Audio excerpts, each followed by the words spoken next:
अब एक लड़का कह रहा है कि सर एक बार म्यूलिन दोबारा समझा दीजिए। ये पढ़ाते पढ़ाते ना इसका ध्यान कहीं चला गया होगा और तब तक म्यूलिन निकल गया होगा आगे।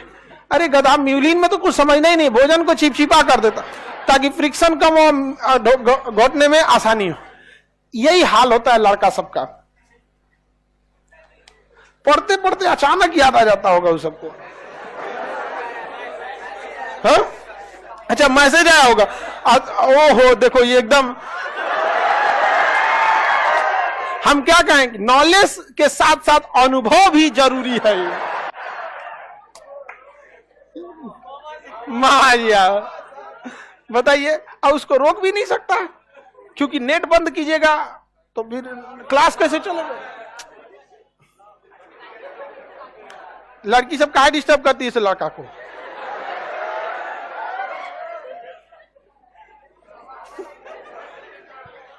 बताइए, सब लोग लड़के सबको दोष देता है। तुम जी गांधी जी, कोई दिक्कत? ध्यान दीजिए, चोकर मतलब समझे, अनाज का बाहरी भाग क्या होता है? स्टार्च। स्टार्च होता है। पत्ती जो होता है ना, पत्ती, वो भी क्या है? स्टार्च। पत्ती भी स्टार्च। यानी अगर हम पत्ती खाएंगे तो हमको मुंह में ज्यादा चबाना पड़ेगा, क्योंकि मुंह में ही क्या है? टाइलिन और डाइस्टेज, तो ज्यादा चबाना पड़ेगा हमको अगर हम पत्ती खाएं तो बकरी, गाय, भैंस ज्यादातर तो पतइये खाते हैं, ज्यादातर चोकरे खाते हैं सब। और दूसरा इन सब के बाद एक और दिक्कत है, जल्दी खाओ ना तो दूसरा कौन समेट देगा आके। दड़ा पूरा खाओ लेके सब। तो उसका 2 पेट होता है। गाय भैंस में एगो एक्स्ट्रा थैली होता है, रूमल बोलते हैं इसे, रूमल। तो जल्दी जल्दी जल्दी जल्दी ढकेल लेके कहाँ पे? रूमल में। अब उसके साइड में जाके आराम से देखेगा, कोनो ऊंचा जगह है, कोनो दीवार उवाल है तो टेक लेके आराम से बैठ जाएगा और निकालेगा उनमें से तनी तनी।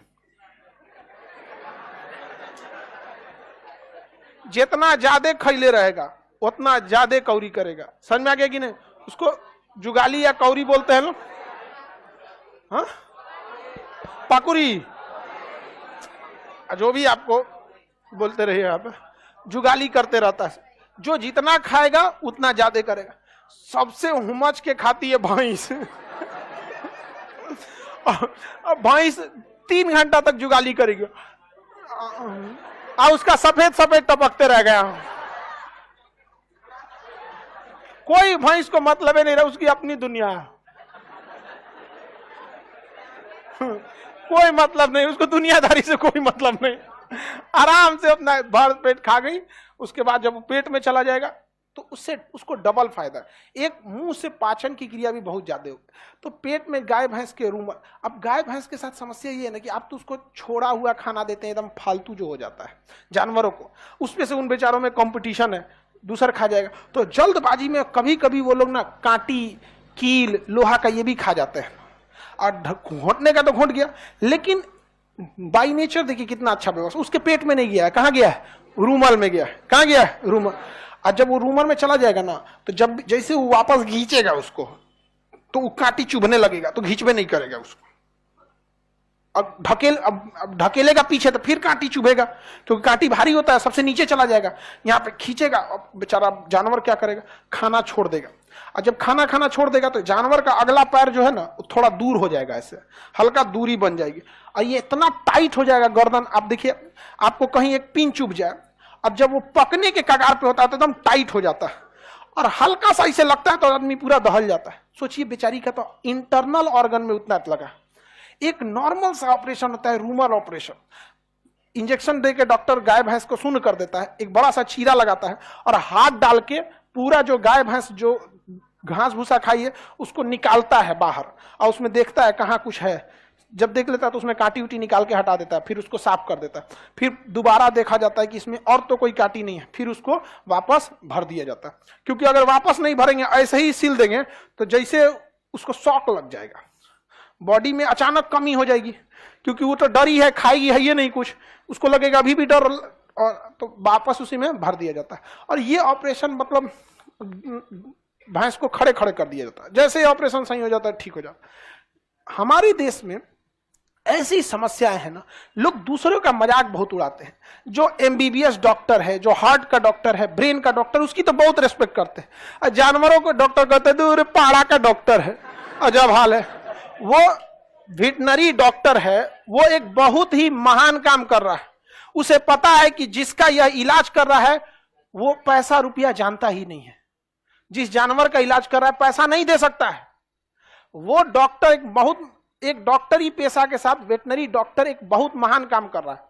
भारत के और विश्व के सभी वेटनरी डॉक्टरों को सैल्यूट कि आप उनका इलाज कर रहे हैं जिन्हें पता ही नहीं कि आप डॉक्टर हैं। आप उसके लिए भला, यहां आदमी किसी को 2 रोटी खिला देता है तो सोचता है कि हमारा नाम ले, वो बेचारे उनका इलाज करते हैं। तो भारत में ना वेटनरी डॉक्टर में बहुत कम लोग जाना चाहते हैं। सबको एम्स में जाएंगे, इधर जाएंगे, बड़ा वेटनरी जल्दी बनना नहीं चाहते, जबकि भारत में बहुत जरूरत है वेटनरी डॉक्टरों का।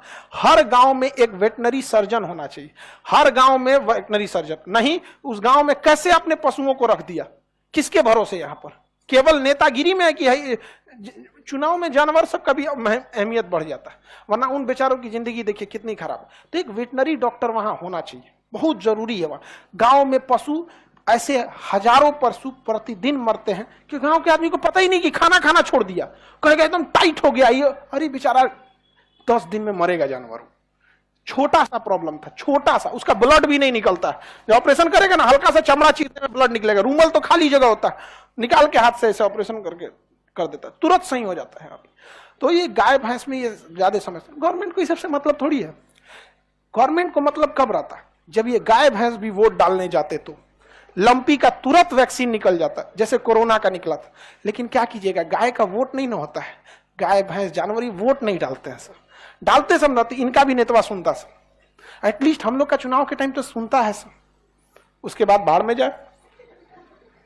नहीं समझ, हमसे एक तो मिल गए थे छुट्टी में, कह रहे थे खान सर हम आपसे नाराजगी व्यक्त करना चाहते हैं। कर दीजिए, दीर्घ उत्तरी व्यक्त कीजिए। कहे कि आप आज की युवाओं को हमारे खिलाफ भड़का रहे हैं। हम कहा हम नहीं भड़का रहे, आपकी हकीकत बता रहे हैं। हमने कभी भड़काया आप लोग को? आगे बढ़े, बताइए। हम आजकल हम लोग पढ़ लिख लिया, अब कोई जरूरत नहीं है किसी को किसी भड़काने बिना। कौन पड़ाका है दिवाली का भड़काएंगे हम। तो ध्यान दीजिए, स्टार्च क्या होता है, चोकर उस समय। तो टाइलिन बहुत ज्यादा जरूरी है।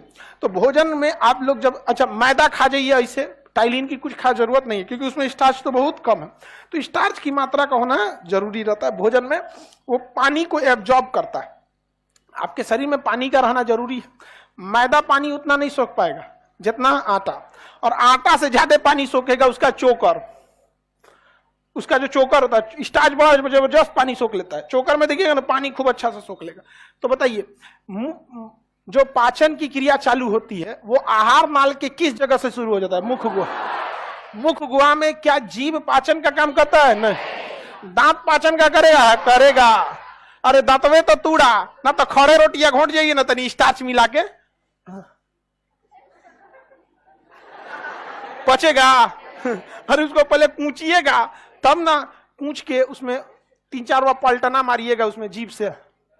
कभी कभी पकड़ा जाता है गलती से, जीभ भी कभी कभी गलती से पकड़ा जाता है। इसीलिए कहा जाता है जीवन में किसी के ऊपर 100% भरोसा मत कीजिएगा, क्योंकि अपना ही दांत कभी कभी जीभ को काट देता है।